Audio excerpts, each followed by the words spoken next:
Hello बच्चों, welcome to our YouTube channel maths की पांचाल। बच्चों, आज की क्लास में मैं आपको एक एक नंबर के 3 क्वेश्चन कराऊंगा और इन तीनों क्वेश्चन में से बच्चों आपके बोर्ड एग्जाम में 2 क्वेश्चन जरूर आएंगे। ध्यान से देखना। और बच्चों, ये जो तीसरा क्वेश्चन है ये आपका 2 नंबर में भी पूछा जा सकता है, क्योंकि इसमें हमारा थोड़ा सा काम ज्यादा करना पड़ता है। चलिए बच्चों, बढ़ते हैं अपने पहले क्वेश्चन की ओर। इसमें दे रखा है बच्चों की हमारा ABCD एक क्वाड्रिलेटरल है, जिसके अंदर हमारा एक सर्कल है EFGH। इसमें दे रखा है बच्चों EB की वैल्यू 5 सेंटीमीटर और GC की वैल्यू हमारी 1 सेंटीमीटर। इसमें हमें फाइंड आउट करना है बच्चों BC का वैल्यू।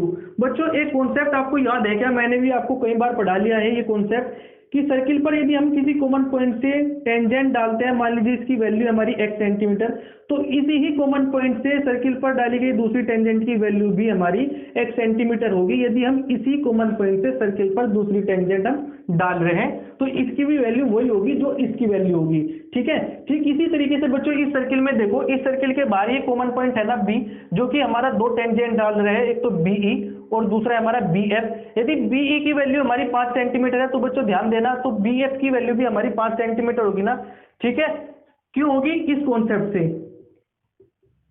ठीक इसी तरीके से बच्चों सर्किल के बाहर कोई कॉमन पॉइंट है हमारा CF और CG हमारी 2 टेंजेंट है, जो कि एक कॉमन पॉइंट से डाली गई है सर्किल पर। यदि हमारी CG की वैल्यू 1 सेंटीमीटर है तो CF की वैल्यू भी बच्चों हमारी कितनी होगी? 1 सेंटीमीटर।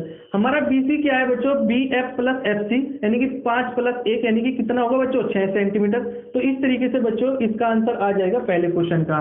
ध्यान से देखना दूसरे क्वेश्चन को। बच्चों, इसमें गिवन है हमारा कि सरकमफ्रेंस की वैल्यू 1254 दे रखी है। इसी तरीके से यह क्वेश्चन इस तरीके से भी बन सकता है कि हमारा जो बोर्ड एग्जाम में ये हमारी सरकमफ्रेंस ना दे करके हमारा पेरीमीटर भी दे सकता है। और मैंने आपको काफी अच्छी तरीके से बता रखा है बच्चों कि सर्किल का सरकमफ्रेंस बोले या सर्किल की पेरीमीटर बोले, बात एक ही है, 2 पाई आर। ठीक है। 2 पाई आर गिवन है बच्चों हमें 1254, जिसमें हमें निकालना है डायमीटर। बच्चों, एक तो होता है डायमीटर को हम D से रिप्रेजेंट करते हैं, लेकिन हम डायमीटर को रेडियस का डबल भी बोलते हैं। ठीक है। तो डायमीटर हम 2R भी लिख सकते हैं। एक बात बताओ बच्चों, काफी बच्चे इस तरीके से सोल्व ज्यादा करते हैं कि यहाँ से हम डायरेक्ट R की वैल्यू निकाले, ठीक है, फिर हम उसका डबल करें तो तब हमारा डायमीटर आता है। लेकिन बच्चों यहाँ पर ध्यान दो, जब हमारा डायमीटर 2R होता है तो हम इसको ऐसे भी तो लिख सकते हैं बच्चों 2R पाई, 2 पाई R को हम 2R पाई भी लिख सकते हैं, जो कि 1254 के बराबर ही होगा। ठीक है। ये हमारे सेंटीमीटर है, यूनिट लगाना मत भूलना बच्चों। 2R हमारा क्या है? D, तो D पाई बराबर होगा 1254। ठीक है। अब बढ़ते हैं आगे। D 22/7, पाई की वैल्यू होती है 22/7, 1254। बच्चों यहाँ पर ये सोल्व कर लेना, यहाँ से हमारा डायमीटर की वैल्यू आ जाएगी। ठीक है। कोई भी फर्क नहीं पड़ेगा यदि हम डायरेक्ट 2R की वैल्यू D रखें या हम यहाँ से R निकाले फिर उसका डबल करें। ठीक है। आपका काम ज्यादा बढ़ेगा यदि आप पहले R निकालते हो फिर उसका डबल करते हो, आपका काम ज्यादा बढ़ जाएगा। यदि आप डायरेक्ट D निकालते हो यहाँ से 2R की वैल्यू D, तो आपका काम थोड़ा सा आसान बन जाएगा। और हाँ बच्चों, इसमें ज्यादातर आपको कंफ्यूजन कहाँ मिलेगा कि पाई की वैल्यू हमारी 3.14 भी गिवन हो सकती है। यदि हमें गिवन मिले तो आपको वो वैल्यू लिखना है जो आपको गिवन हो, वरना आप जो भी मानो, ठीक है, उसको ब्रैकेट में ही लिख देना कि पाई की वैल्यू हमने क्या बना है? 22/7। आगे कैलकुलेशन कर देना, आपका आंसर सही आएगा यदि आपने कैलकुलेशन अच्छे से किया है तो। अब बढ़ते बच्चों तीसरे क्वेश्चन की ओर, ध्यान से देखना, काफी अच्छा क्वेश्चन है। इससे बच्चों 2 क्वेश्चन आते हैं हमारे बोर्ड एग्जाम में। किस तरीके से? एक तो आपको डायरेक्ट बोलेगा कि आर्क का फॉर्मूला बताओ कि सर्किल की आर्क हमें निकालना है। ठीक है। इस तरीके से यहाँ पर तो आपको गिवन है कि सर्किल की आर्क दे रखी है 3 पाई, जिसका एंगल आपको निकालना है थीटा, और रेडियस दे रखी है बच्चों 6 सेंटीमीटर। आपसे फॉर्मूले में पूछ सकते हैं कि सर्किल की आर्क निकालने का फॉर्मूला बताओ यदि आपको थीटा जो है गिवन हो। तो किस तरीके से निकलेगा बच्चों? पहले आप सरकमफ्रेंस देखो, सरकमफ्रेंस कैसे निकलता है सर्कल का? 2 पाई R अपॉन 360 गुना होता है बच्चों थीटा। थीटा होता है हमारा सेंट्रल एंगल जो भी हमें गिवन हो।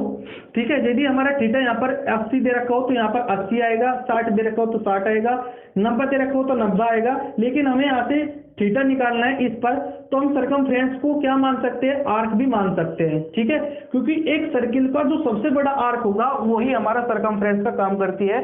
ठीक है। ध्यान से समझना सारे कॉन्सेप्ट। तो ये सरकमफ्रेंस को हम आर्क भी लिख सकते हैं जब हमारा थीटा अननोन हो।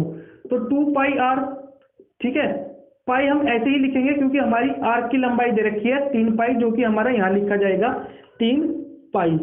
2 पाई R की वैल्यू क्या है बच्चों? 6 सेंटीमीटर, और 360 गुना थीटा, यहाँ से आप सोल्व करना, पाई से पाई जाएगा, 6 दूनी 12, 3 36, 30, 30 90, यानी कि थीटा हमारा कितना आ जाएगा 90 डिग्री। तो इस तरीके से आप सोल्व करोगे तो आपका आंसर आ जाएगा।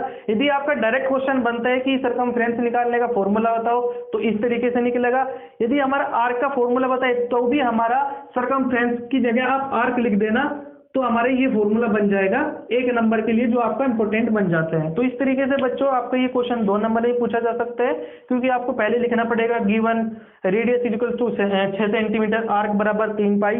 तो इस तरीके से यदि आप करोगे तो इस तरीके का क्वेश्चन आपका 2 नंबर में भी पूछा जा सकता है। ठीक है, ध्यान रखना। आई होप मैंने आपको तीनों क्वेश्चन अच्छे से समझाए हैं, और यकीन करना बच्चों इन तीनों में से ही आपके 2 क्वेश्चन जरूर आएंगे आपके बोर्ड एग्जाम में। ठीक है, चलिए मिलते हैं अपनी नेक्स्ट वीडियो में।